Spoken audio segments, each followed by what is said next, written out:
Olá, Marco Antônio Villa, muito obrigada por ter vindo ao 1964. Eu que agradeço o convite. Villa, o seu livro, que tem um nome comprido, Ditadura Brasileira, 1964-1985, a democracia golpeada à esquerda e à direita. Decorei! Está criando partido, não está apostando no golpe. Não, criando grupo, mas um partido revolucionário, por forte influência cubana, com base nos soldados, cabos, marinheiros e sargentos das Forças Armadas e com o intuito golpista estatal. E aí a influência nefasta, a Revolução Cubana fez um mal danado à América Latina, ao Brasil em particular, que era desprezar a política e apostar na solução armada, e em solução armada não há política. Então você tinha o Brizola, tinha o Jango com sua proposta de golpe, tentou várias vezes, né? Inclusive impondo o Estado, tentando impor o Estado de sítio em 63. Não conseguiu, teve de retirar a medida. Depois tinha sua proposta de golpe.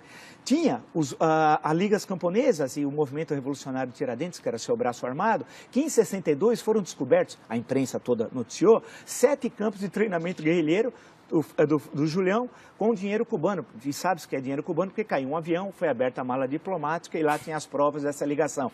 O PCdoB manda em março de 64 o primeiro grupo guerrilheiro treinar na China, né? O PCB também apostava no golpe, na velha tradição de 1935. Isso só para falar, eu citei mais de 10, entre direita e esquerda, aqueles que naquela conjuntura apostavam numa solução de força tal. Por isso que a democracia ela era golpeada à direita e golpeada à esquerda. Claro que haviam aqueles, muito poucos, e que não conseguiram buscar uma saída negociada. Um deles, um célebre deputado federal do PTB, Francisco Santiago Dantas, que buscava uma solução reformista e articulada. Mas ele estava muito doente e acabou falecendo em agosto mesmo de 64. Então nós temos uma conjuntura em que levar ao golpe era a tradição. E 64, imaginava-se, quando você vai à conjuntura, que era uma intervenção cirúrgica de curta duração. Ou seja, você tira o presidente, assume o presidente da Câmara dos Deputados, que era o sucessor legal, o Ranieri Mazzilli, ele governa até a eleição feita pelo Congresso em seguida, 10 dias depois, do Marechal Castelo Branco, que no discurso de posse foi muito claro. Disse, o meu mandato termina a 31 de janeiro de 66, que era quando, o mandato era de 5 anos, quando começou o mandato de Jânio, 31 de janeiro de 61, 31 de janeiro de 66, e garantiu as eleições de outubro de 65. E quando nós chegamos a 64, 64 é uma continuidade do positivismo, né? É bom lembrar que a ditadura brasileira estatiza a economia. Estatizou a economia. Por isso que tem gente que não conhece história, que primeiro compara o Brasil à Argentina, a ditadura argentina. Tem de ser preso, chamar o PROCON, preso no sentido histórico, não preso, tem de chamar o PROCON porque não conhece nada de história. Não há nenhuma relação entre o regime brasileiro e o regime argentino. Lá desestatizou, aqui estatizou. Lá acabou com o ensino público do 3º grau, aqui expandiu a universidade pública de 3º grau, aqui modernizou a economia, ampliou, diversificou a economia. Lá a indústria foi duramente, quase que destruída, a indústria argentina. Então, se você for comparar, as bases ideológicas da ditadura brasileira era uma e da Argentina, por exemplo, eram outras tal. Isso quer dizer que não havia contato entre os governos? Não, havia muito pouco contato. Há uma carta apócrifa, publicada por Jack Anderson no Washington Post, uma carta do Figueiredo, tal, que é apócrifa. Qualquer historiador lê aquilo, até o Figueiredo assina o nome errado, tal. Pega aquele texto. Essa relação, a tal da Operação Condor, nunca existiu com ligação no Brasil. O que há são ligações individuais. Por exemplo, a polícia do Rio Grande do Sul com a polícia uruguaia. Célebre caso, Universindo Dias e Lilian Celiberti, né? Então, que era do Partido da Vitória do Povo, foram sequestrados em Porto Alegre e levados a Montevidéu. Mas esses casos, que ocorrem também logo depois de 76, com o golpe na Argentina, e algo depois de 73 no Chile. Mas o que eu insisto muito em destacar, é que o período 64, 68, na questão que você colocou, como é possível chamar de ditadura? Ele precisa mudar o dicionário. O conceito de chamar o Bobbio, se fosse possível chamá-lo, e mudar o conceito de ditadura no dicionário de política. Por quê? Nós tivemos em 64, em 68, eleições diretas para governadores em 65, outubro, para 11 estados, porque não era coincidente as eleições, com o quadro partidário anterior. Que ditadura tem eleições no qual a oposição ganha, por exemplo, em 2 estados chaves, Guanabara e Rio de Janeiro. Tivemos eleições em 66, tivemos eleições em 68, que ditadura tem passeata dos 100 mil? Como tivemos no Rio de Janeiro, você nem começa a fazer a passeata. E teve a passeata dos 100 mil. Que ditadura tem os festivais de música popular que nós tivemos aqui no Brasil entre 64 e 68? Que ditadura tem o movimento artístico, o teatro, por exemplo, que nós tivemos no período teatro de contestação? A interpretação mais comum, vamos dizer, a respeito desses assuntos de outros historiadores que passaram por aqui, é que, por exemplo, em relação à vida cultural, ela foi formada durante o período anterior à ditadura e ela se espalhou ali a despeito do general-presidente.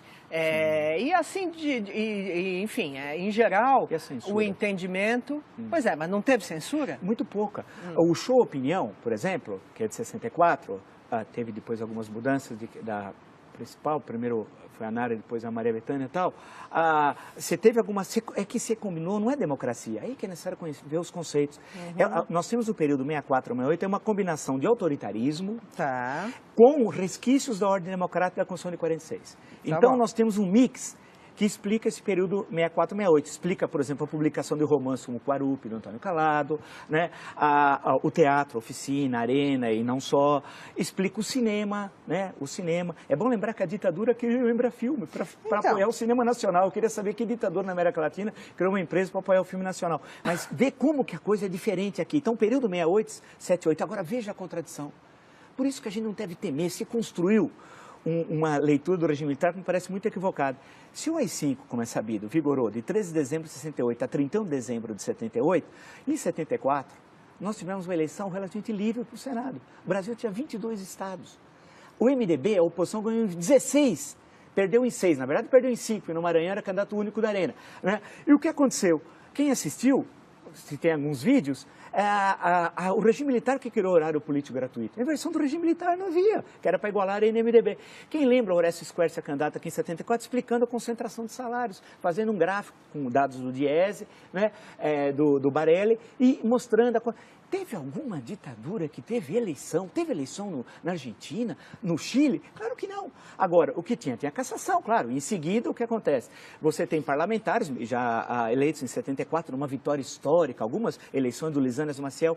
É que a grande questão é que há uma leitura que hoje é fundamentalmente ideológica, com a carga ideológica do presente, sobre o período de falar ditadura 79. Por quê? 1º de janeiro. Restabelecida imunidade parlamentar. Quem chama de ditadura não sabe nada de política, de história.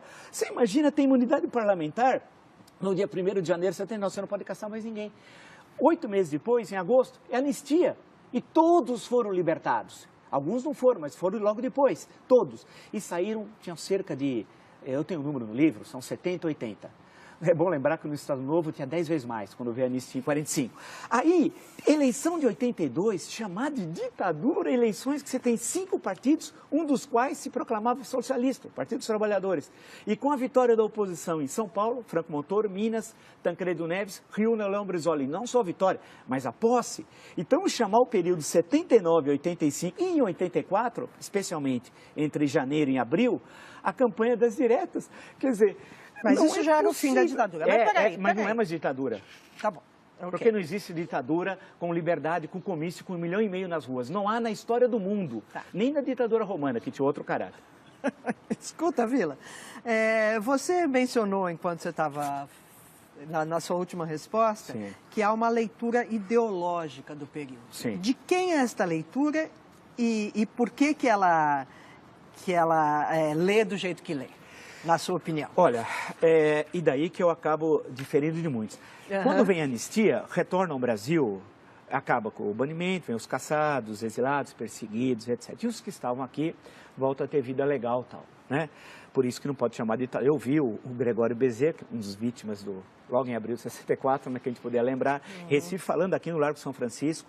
Isso devia ser setembro, por ali, outubro, não sei, de 79 e tal. Fui ouvi-lo porque era um mito para todos nós naquela época e tal. Então, a grande questão, e essa é uma construção que eu ouço falar sistemática, que está no livro didático, e já ficou vitoriosa, de que a luta armada levou à democracia. Isso é uma falácia. E eu faço questão, porque eu escrevi vários artigos, isso está no meu livro também, porque nenhum grupo de luta armada defendia a democracia. Não há uma vez a palavra democracia. Se você pegar o livro Imagens da Revolução, do Daniel Arão e do Jair Ferreira de Sá, lá tem quase todos os documentos, você procura, você não acha um que tenha a palavra democracia. Nenhum documento. Todos queriam ditadura proletariada. A divergência seria a cubana, algumas vezes de viés soviético, parte desses grupos não tinham muita proximidade com a União Soviética, ou chinesa, se nós veríamos então o Brasil com os olhos puxados. Essa era a divergência tal. Democracia nenhum. E todos, a ação que eles tiveram aumentou a repressão. Estimularam as ações dos porões e tal. A construção, a luta pela democracia não foi feita por esses que se dizem vencedores. Esses são os derrotados. Os vencedores foram os parlamentares do MDB, que ninguém fala. A luta heróica de vereadores, deputados estaduais, federais, senadores. E eu no meu livro resgato 2 só. Lisanas Maciel, que foi um brilhante deputado federal pelo Rio de Janeiro, e a figura de Paulo Brossard. A coragem desses. Citei 2 como exemplo, que nós tínhamos muitos tal. Quantos não foram? Eu queria alguém ter coragem, em 1970, no interior aqui de São Paulo, abrir um diretório do MDB.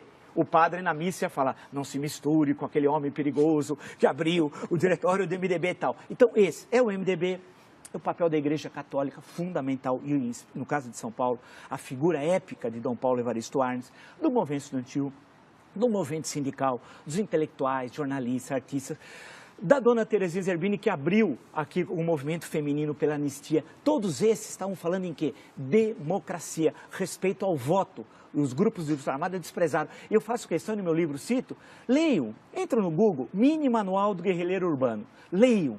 Aquilo é democracia, aquilo é barbárie, aquilo é barbárie pura, é ensinar como matar as pessoas. Né? Agora, significa que devia ser reprimido o autor Carlos Marighella da forma como morreu aqui na Alemanha Casa Branca? Evidente que não, evidente que não. Porque essa é a jogada. Ao você fazer a crítica à luta armada, esses que estão do lado de cá falam, quer dizer que você é a favor da tortura? Não. Os que veem o mundo assim, sem outros matizes, é que construíram essa versão falaciosa da história. Né? E eu insisto em mostrar que eles não defendiam a democracia. É uma farsa, nenhuma ação, ao contrário, quando teve a passeata dos 100 mil no Rio, no mesmo dia, aqui em São Paulo teve o atentado ao 2º Exército, onde morre um menino que estava lá prestando serviço militar, que podia ser eu, por exemplo, né, que tivesse, vamos dizer, prestando serviço militar, jogaram um carro-bomba. Ou o Orlando Lovec, que foi pegar um visto aqui no consulado americano, na época no Cônjuge Nacional, que era um jovem, queria aprender inglês nos Estados Unidos, está andando, explode uma bomba no consulado, ele perde a perna. Ele passou anos para receber uma indenização de um salário mínimo. E quem colocou a bomba recebe 4 salários mínimos de indenização. Né? Quem matou um menino aqui no 2º Exército recebe indenização. E são vistos hoje como heróis. Não, a luta democrática é que foi heróica. Agora, isso não significa, em momento algum, ter qualquer contemplação com torturador, né, com assassino, com gente que desapareceu.